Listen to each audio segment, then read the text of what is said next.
Okay, so the final part in our video series, we have just graphed the slant asymptote. So it's sort of going to indicate to us where we have potential of seeing the function. Okay, so take note that I'm just going to quickly highlight one region, and that is to say that from, let's go with green here, anything to the right has to be from here. Let's not go negative because we were supposed to be positive, and anything within here. Okay, now obviously the function is going to have to pass through the hole, obviously not including it, and it's going to have to approach the slant asymptote. Okay, so that should be clear. So what we can do is we can have the function continue to increase, but certainly ride along the slant asymptote. As for where it goes, left of the hole, we need to do a little work there. On this side of the fence, if we were to use our highlighter again, taking note of areas where it can and cannot be, okay, the function has to be negative. So we have options. We can either somehow plot the function in this region, or to the left of the VA and underneath the SA in that region there. So let's go ahead and use some tools, something a little more manual or hands-on as opposed to technology, to see if we can't prove to ourselves where the graph is going to tend to. So why don't we begin with the y-intercept? Let's see what happens there. So using the function equation, and we really only need to use the simplified form, but we'll go back and we'll use the original form if that does bring some comfort. So the y-intercept, so we want f at 0. So let's see here, x cubed minus 8. If I use the unfactored form, that would be 0 cubed minus 8 all over. Our denominator was x minus 2 and x plus 3, so 0 plus 3. So at the end, we have negative 8 being divided by negative 6, which is positive 4/3.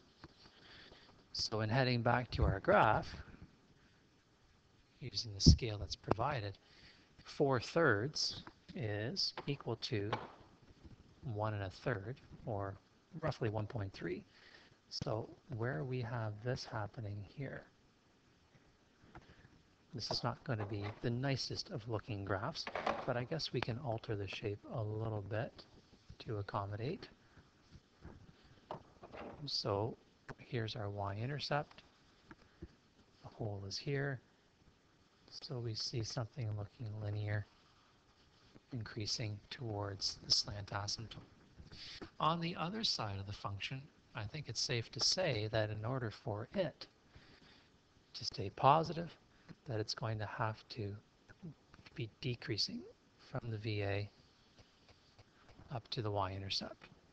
Okay, we can actually show or prove to ourselves that is the case by testing the function. We could set up a t-chart and look at values of x that are left of 0 and approaching, right, approaching negative 3 from the right-hand side, from the positive side of negative 3. But we won't concern ourselves with that at this time, as it was shown in the last video. What we can do, though, is we can finish up by verifying where the second piece of the function will be that is left of the VA. So how about testing the function there using a table format? So let's test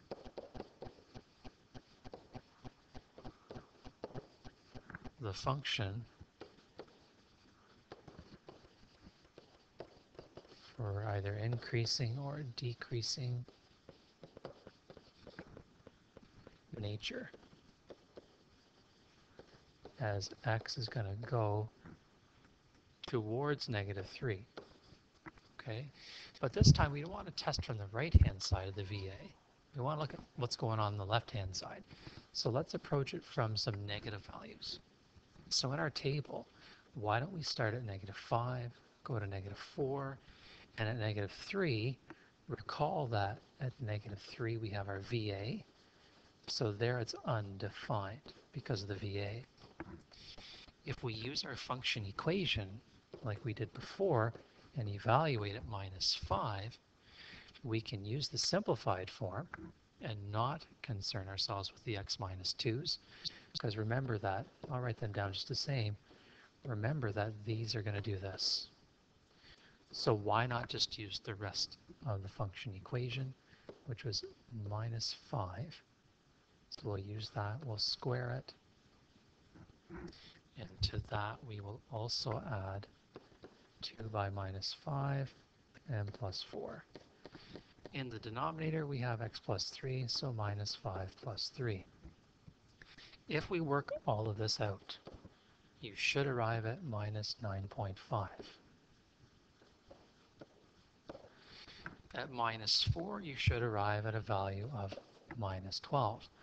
So it becomes clear that as the x's are increasing, that the y values are decreasing. So in this region of the graph, let's go back here for a moment. And let's clear this up.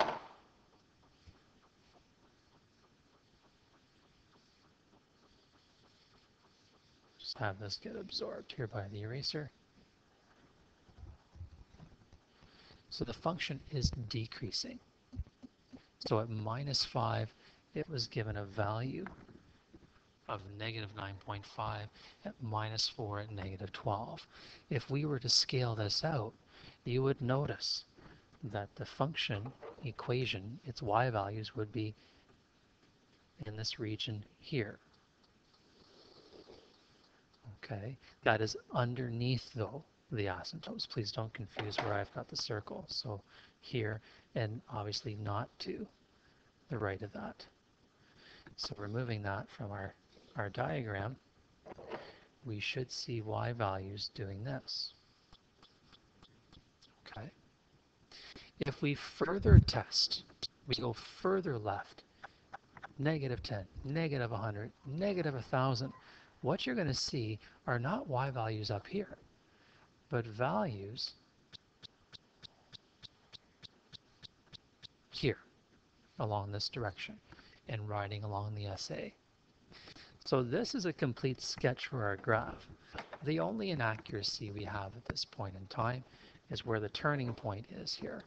But that's something that we can save later on once we have an understanding of some calculus tools.